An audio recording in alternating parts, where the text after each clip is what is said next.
Central silk board యొక్క మేరా రేషం మేరా అభియాన్ కార్యక్రమం కింద ఉత్తమ రాష్ట్ర అవార్డును గెలుచుకున్న రాష్ట్రం ఏది? ఆంధ్రప్రదేశ్. మేరా రేషం మేరా అభియాన్ కార్యక్రమం కింద ఆంధ్రప్రదేశ్ ఉత్తమ రాష్ట్ర అవార్డును గెలుచుకుంది.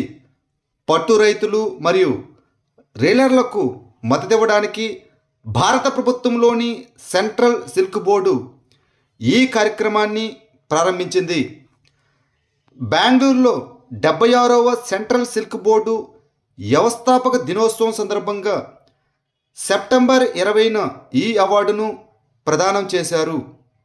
భారతదేశంలో మొట్టమొదటి ఏఐ ఆధారిత కమాండ్ సెంటర్ ఎక్కడ ఏర్పాటు చేయబడింది? తిరుమల. సాంకేతికతను ఆధ్యాత్మికతతో కలిపి ఒక కొత్త అడుగు ముందుకు వేసి తిరుమల తిరుపతి దేవస్థానం టీటీడీ భారతదేశంలో మొట్టమొదటి ఏఐ ఆధారిత ఇంటిగ్రేటెడ్ కమాండ్ అండ్ కంట్రోల్ సెంటర్ను తిరుమలలో ప్రారంభించింది. ఆంధ్రప్రదేశ్ ముఖ్యమంత్రి ఎన్ చంద్రబాబు నాయుడు సెప్టెంబర్ 25, 2025న ప్రారంభించిన ఈ కేంద్రం ప్రపంచంలోని అత్యంత రద్దీగా ఉండే మతపరమైన పుణ్యక్షేత్రాల్లో ఒకటైన యాత్రికుల రాకపోకలు, భద్రత మరియు దర్శన నిర్వహణను నిర్వహించే విధానంలో విప్లవాత్మక మార్పులు తీసుకురావాలని లక్ష్యంగా పెట్టుకుంది. సెప్టెంబర్ 2025లో మహిళల నేతృత్వంలోని ఎంఎస్ఎంఈలను ప్రోత్సహించడానికి ర్యాంప్ అనగా raising and accelerating MSME performance కార్యక్రమాన్ని ఏ రాష్ట్ర ప్రభుత్వం ప్రారంభించింది? తెలంగాణ. తెలంగాణ ప్రభుత్వ ఇనిషియేటివ్ అయిన వి హబ్ హైదరాబాదులో ర్యాంపు అనగా ఎంఎస్ఎంఈ పనితీరును పెంచడం మరియు వేగవంతం చేయడం మహిళా త్వరణ కార్యక్రమం యొక్క మొదటి కోహోర్టును ప్రారంభించింది. ఈ కార్యక్రమం ప్రపంచ బ్యాంకు సహాయంతో మరియు కేంద్ర సూక్ష్మ, చిన్న మరియు మధ్య తరహా పరిశ్రమల మంత్రిత్వ శాఖ మద్దతుతో నిర్వహించబడుతుంది. ఈ కోహోర్టు మార్చి 2027 వరకు కొనసాగుతుంది. భారత సైన్యం ఇటీవల ఏ రాష్ట్రంలో అమోఘ్ ఫ్యూరీ అనే ఇంటిగ్రేటెడ్ ఫైర్ పవర్ వ్యాయామం నిర్వహించింది? రాజస్థాన్. భారత సైన్యం ఇటీవల అమోఘ్ ఫ్యూరీ అనే సంకేతనామంతో ఒక ప్రధాన ఇంటిగ్రేటెడ్ ఫైర్ పవర్ వ్యాయామాన్ని నిర్వహించింది. భారత సైన్యం యొక్క సప్తశక్తి కమాండ్ అయిన అమోఘ్ ఫ్యూరీ వ్యాయామాన్ని నిర్వహించింది. రాజస్థాన్లోని తార్ ఎడారిలోని మహాజన్ ఫీల్డ్ ఫైరింగ్ రేంజ్లో ఈ డ్రిల్లు జరిగింది. నిజ సమయ యుద్ధ దృశ్యాలలో పోరాట శక్తి, సమన్వయం మరియు కార్యాచరణ సంసిద్ధతను పరీక్షించడం దీని యొక్క లక్ష్యం. ఐఎన్ఎస్ రాజలీ అనేది ఏ రాష్ట్రంలో ఉన్న భారతీయ నావికాదళ వైమానిక స్థావరం? తమిళనాడు. ఐఎన్ఎస్ రాజలీ అనేది తమిళనాడులోని అరక్కోణం సమీపంలోని ఒక భారతీయ నావికాదళ వైమానిక స్థావరం. ఇది మార్చి 11, 1992న ప్రారంభించబడింది.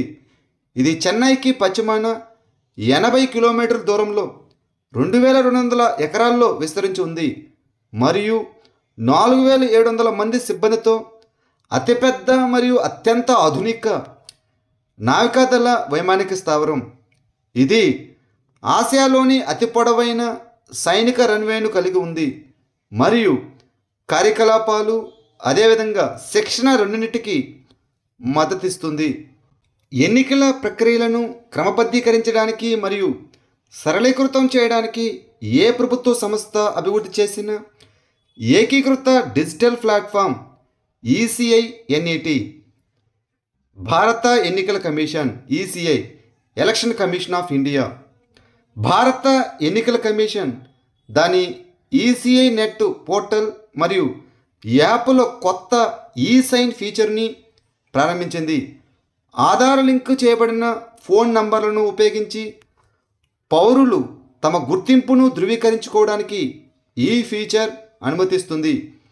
ఈ ఈసీఐ నెట్ అనేది ఎన్నికల ప్రక్రియలను క్రమబద్ధీకరించడానికి మరియు సరళీకృతం చేయడానికి ఎలక్షన్ కమిషన్ ఆఫ్ ఇండియా ద్వారా ఏకీకృత డిజిటల్ ప్లాట్ఫామ్.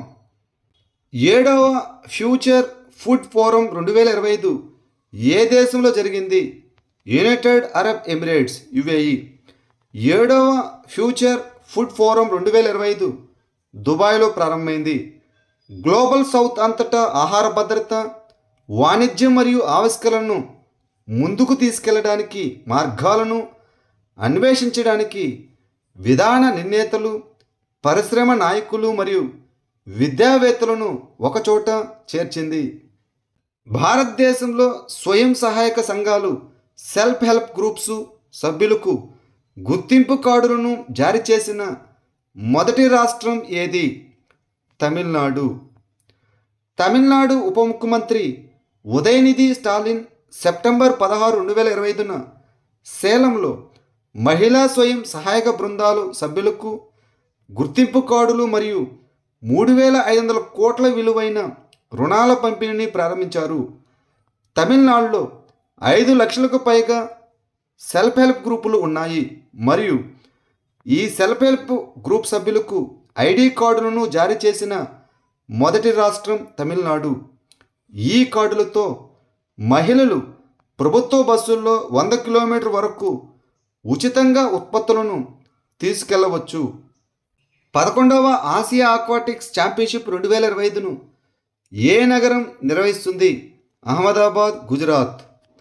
భారతదేశం సెప్టెంబర్ 28 నుండి అక్టోబర్ 11 వరకు అహ్మదాబాదులోని కొత్తగా నిర్మించిన వీర్ సావర్కర్ స్పోర్ట్స్ కాంప్లెక్స్లో 2025 ఆసియా ఆక్వాటిక్స్ ఛాంపియన్షిప్లను నిర్వహిస్తుంది. ఈత, డైవింగు, కళాత్మక ఈత మరియు వాటర్ పోలోలో పతకాలు గెలుచుకోవడానికి సిద్ధంగా ఉన్నాయి. 19వ జాతీయ జంబోరీ ఆఫ్ భారత స్కౌట్స్ అండ్ గైడ్స్కు ఆతిథ్యం ఇచ్చే రాష్ట్రం ఏది? ఉత్తరప్రదేశ్. ఉత్తరప్రదేశ్ నవంబర్ 23 నుంచి 29 వరకు లక్నోలోని బృందావన్ పథకంలో 19వ జాతీయ భారత స్కౌట్స్ అండ్ గైడ్స్ జంబోరీని నిర్వహిస్తుంది. భారతదేశంలో మొదటి జాంబోరీ 1953లో హైదరాబాదులో జరిగింది. ఉత్తరప్రదేశ్ 1964లో ప్రయాగరాజ్లో 4వ ఎడిషన్ను నిర్వహించింది. ఈ కార్యక్రమం యువత శక్తిని ప్రసారం చేయడం మరియు ప్రపంచ సోదరభావాన్ని ప్రోత్సహించడం లక్ష్యంగా పెట్టుకుంది. సాహస క్రీడలు, సైన్స్ మరియు సాంస్కృతిక కార్యక్రమాలు, క్రమశిక్షణను పెంపొందించడం వంటి ఉన్నాయి. అగ్నిపర్వత విస్ఫోటనం కారణంగా వార్తల్లో కనిపించిన బ్యారన్ ద్వీపం ఏ సముద్రంలో ఉంది? అండమాన్ సముద్రంలో. అండమాన్ మరియు నికోబార్ దీవుల్లోని బ్యారన్ ద్వీపంలో సెప్టెంబర్ 13 మరియు 20, 2020 తేదీల్లో 2 సార్లు చిన్న అగ్నిపర్వత విస్ఫోటనాలు సంభవించాయి. ఈ బ్యారన్ ద్వీపం భారతదేశంలోని ఏకైక క్రియాశీల అగ్నిపర్వతం మరియు అండమాన్ సముద్రంలో ఉంది. ఇది భారతీయ మరియు బర్మీస్ టెక్టోనిక్ ప్లేట్ల సబ్డక్షన్ జోన్ పైన ఉంది. గత విస్ఫోటనాలు వచ్చేసి 1787, 91, 2005, 2017 మరియు 2022లో నమోదయ్యాయి. ఇటీవల వార్తలో కనిపించిన ఫిన్లాండ్ గల్ఫ్ ఏ సముద్రంలో ఉంది? బాల్టిక్ సముద్రంలో. 3 రష్యన్ MiG-31 యుద్ధవిమానాలు 12 నిమిషాల పాటు ఫిన్లాండ్ గల్ఫ్ మీదుగా నాటో సభ్యదేశమైన ఎస్టోనియా గగనతలాన్ని ఉల్లంఘించాయి. ఈ ఫిన్లాండ్ గల్ఫ్ ఉత్తర ఐరోపాలోని బాల్టిక్ సముద్రం యొక్క తూర్పు భాగం. ఇది తూర్పు నుండి పడమర వరకు 400 కిలోమీటర్లు మరియు ఉత్తరం నుండి దక్షిణం వరకు 19 నుంచి 130 కిలోమీటర్లు విస్తరించి ఫిన్లాండ్, రష్యా మరియు ఎస్టోనియా సరిహద్దులుగా ఉంది. ఇటీవల వార్తల్లో కనిపించిన మహేంద్రగిరి కొండలు ఏ రాష్ట్రంలో ఉన్నాయి? ఒడిస్సా. 2022 నుండి జీవవైవిధ్య వారసత్వ ప్రదేశంగా గుర్తింపు పొందినప్పటికీ ఒడిశాలోని మహేంద్రగిరి కొండల్లో పర్యాటకం మరియు నిర్మాణం అదుపు లేకుండా ఉండడంపై ఇటీవల పర్యావరణవేత్తలు ఆందోళన వ్యక్తం చేశారు. ఇది గజపతి జిల్లాలో 1501 మీటర్ల ఎత్తులో ఉంది. ఇది తూర్పు కనుమల్లో భాగం. ఈ కొండలు 1348 వృక్షజాతులు మరియు 388 జంతు జాతులకు నిలయంగా ఉన్నాయి. వీటిలో అనేక స్థానిక మరియు అంతరించిపోతున్న జాతులు ఉన్నాయి. ఇటీవల 2025లో ఏ దేశం తన మొదటి సావరెన్ మొబిలిటీ క్లౌడ్ను ప్రవేశపెట్టింది? United Arab Emirates UAE. 2025లో Dubai world congress for self driving ట్రాన్స్పోర్ట్లో UAE తన మొట్టమొదటి సావరెన్ మొబిలిటీ క్లౌడ్ను ప్రవేశపెట్టింది.